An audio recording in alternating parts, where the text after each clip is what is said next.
در جنگ ترکیبی دشمن از رسانه استفاده میکنه، از عامل فرهنگی استفاده میکنه، از عامل امنیتی استفاده میکنه، از نفوذ استفاده میکنه، از عامل اقتصادی استفاده میکنه، از همه این عوامل استفاده میکند برای اینکه ملت رو در محاصره قرار بده، برای اینکه ملت رو دچار یأس کنه، از نیروی خودش ملت رو غافل کنه.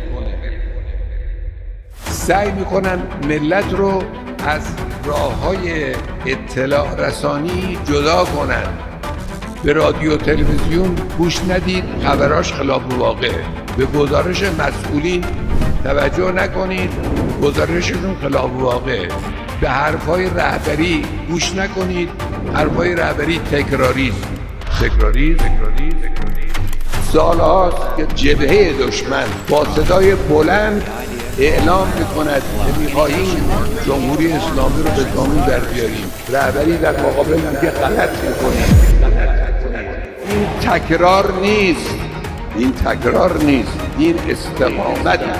خدای متعال به ما دستور داده است، دستور به پیغمبر، دستور به همه است، دستور به ماست. فاستقم کما امرت تا به معک.